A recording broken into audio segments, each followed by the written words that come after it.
It's hard to believe. I woke up this morning and there is hardly any snow left at all.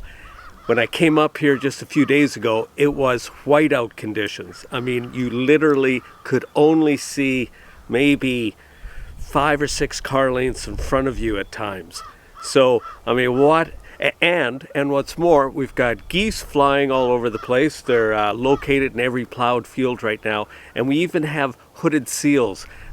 There's not enough ice in the sea right now, so they're coming up on land. Some of my neighbors have posted pictures of these gigantic seals that are about 900 pounds laying on their driveway because there's not enough ice to support them on the water. So anyway, spring is definitely here.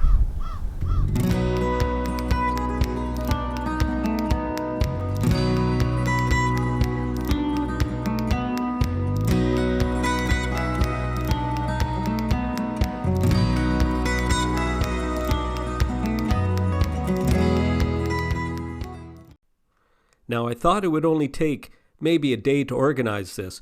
It ended up taking several days, but I did get it organized really well. I've gone through everything, and everything's been put away in a manner in which I can still work and get things accomplished.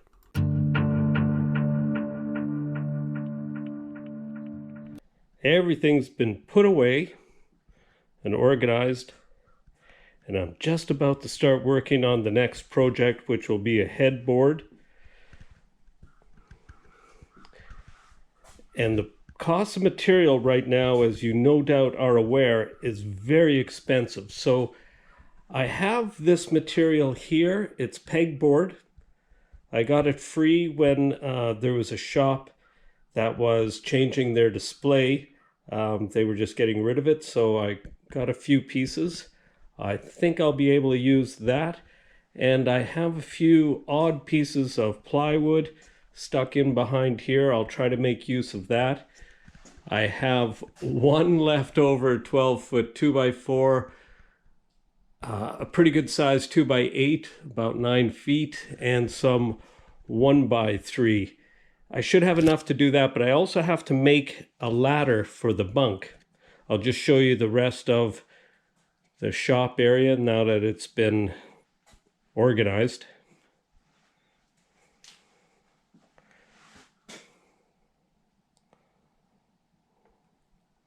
All the screws have been organized and separated.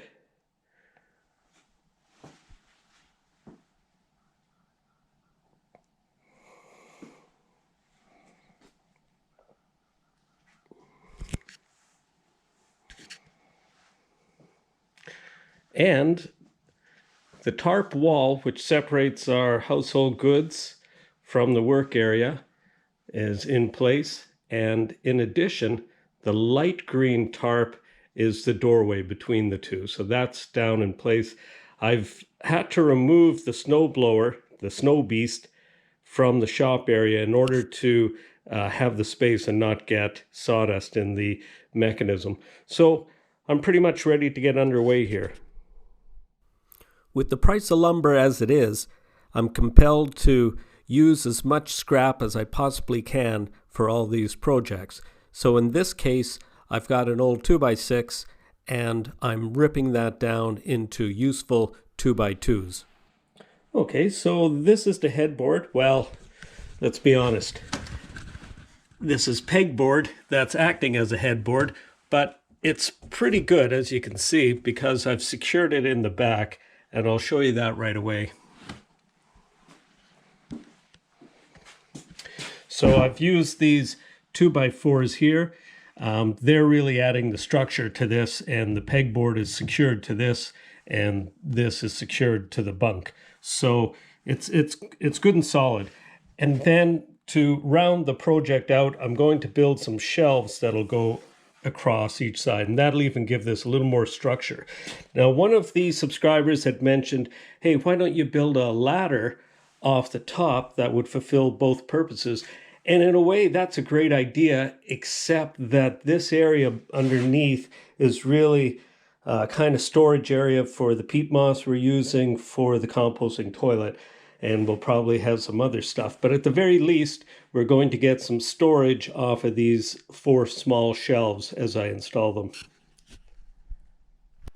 Well, here I'm cutting some construction-grade plywood, and that'll be for the sides of the shelving unit.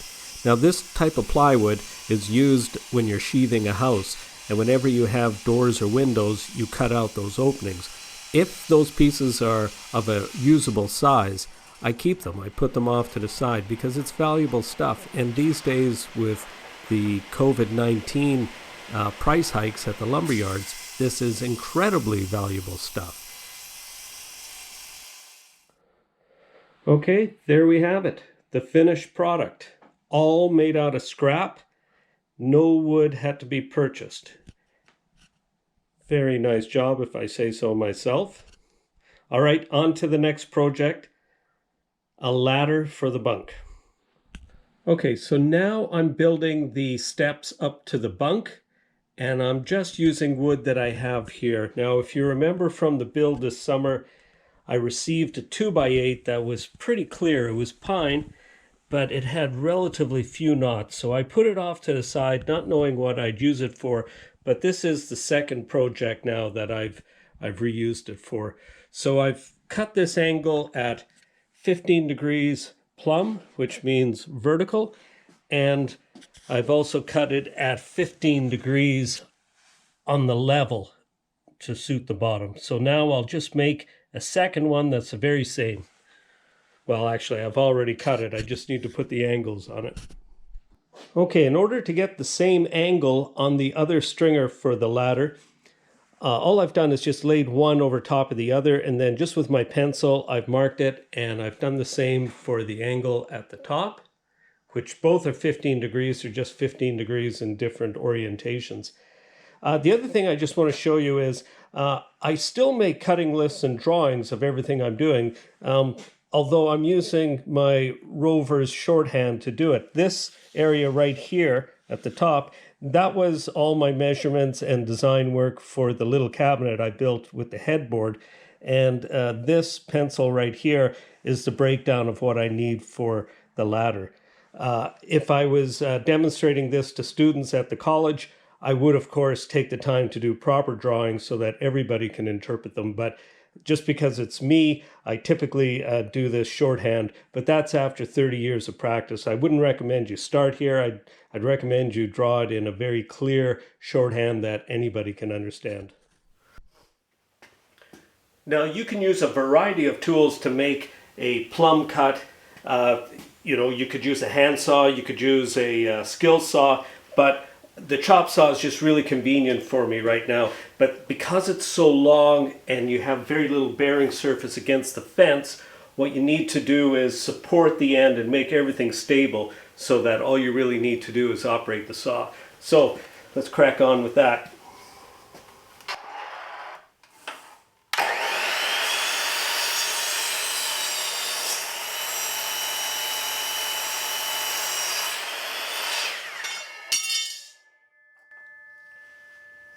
Great.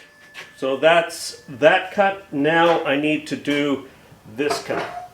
So this cut is just 15 degrees. It's very straightforward. Let's line up my pencil line. There we go.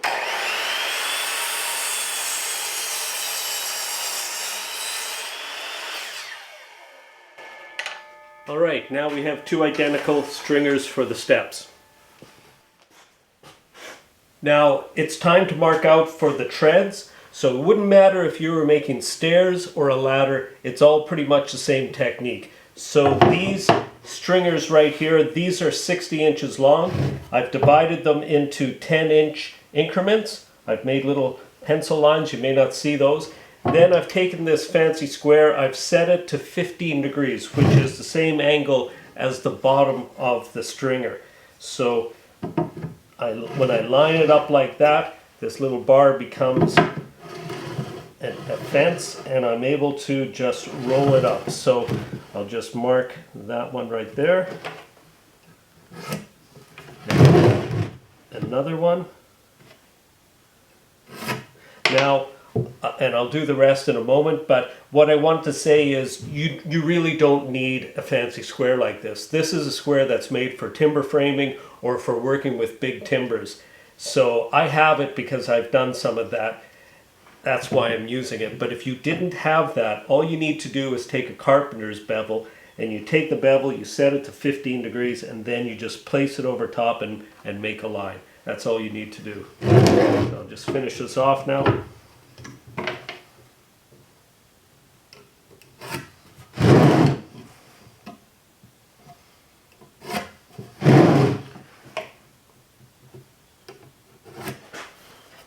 So this is an example of one of the treads. They're a little bit thicker than 3/4 of an inch, but this wood came from my original homestead 25 years ago, and it's Douglas fir. It was a tree that was growing too near the cabin.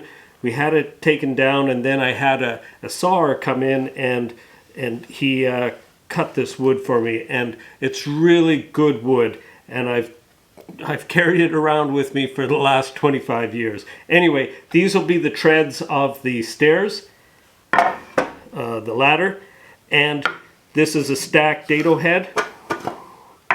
Stacked dado head is just a series of saw blades with these special little chippers in between.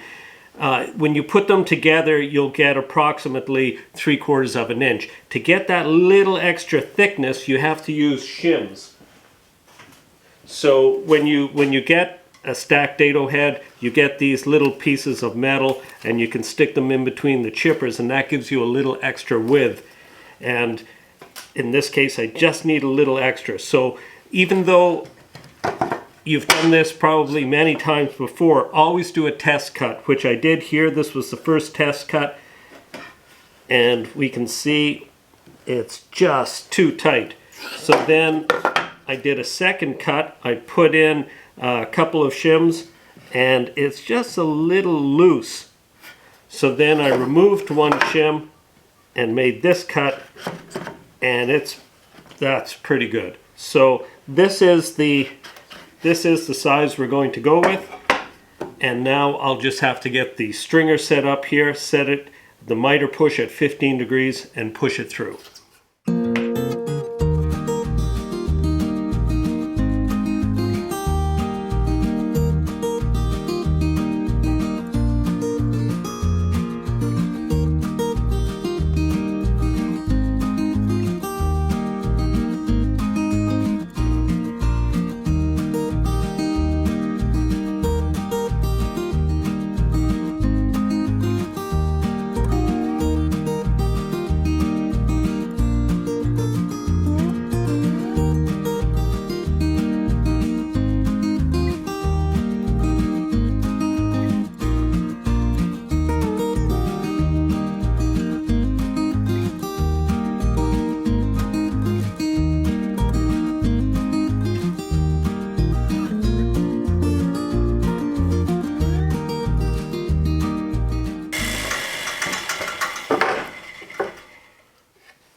So now we have the two stringers made, and we have little dados cut in the stringers to accept our treads, which are right here. Now I just need to trim those off so they're all the same size.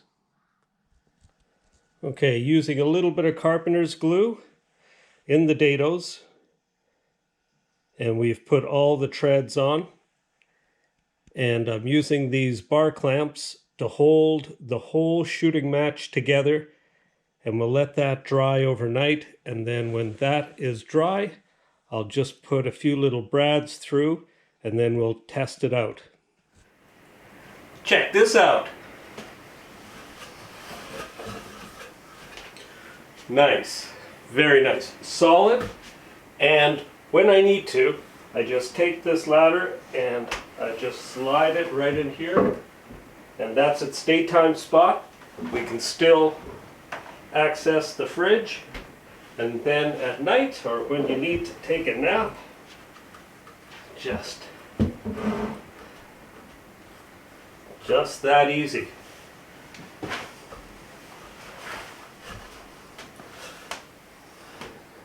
Very good. Just takes me back a few years.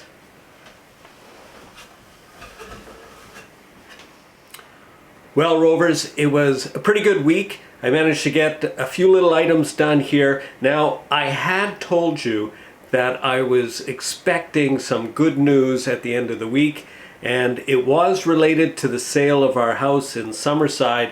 Unfortunately, at the 11th hour, the financing fell through and the contract is now void. So our realtor tells us not to worry. He says there's lots of interest, the house will sell, but until it sells, I'm still between two places. And Mrs. Rover is, for the most part, living in town, and I'm living between the two areas. So if anything, I got the better deal because it's a whole lot more fun up here. But I'm very happy with the projects, the ladder and the headboard slash shelving unit that I built this week. I also did tell you that I wanted to show you my workaround on the internet, and I will show you that. It's just that this video is running a bit long and I don't want to stretch it out. So I'll be showing you that in the next video. So Rovers, until then, thanks for watching.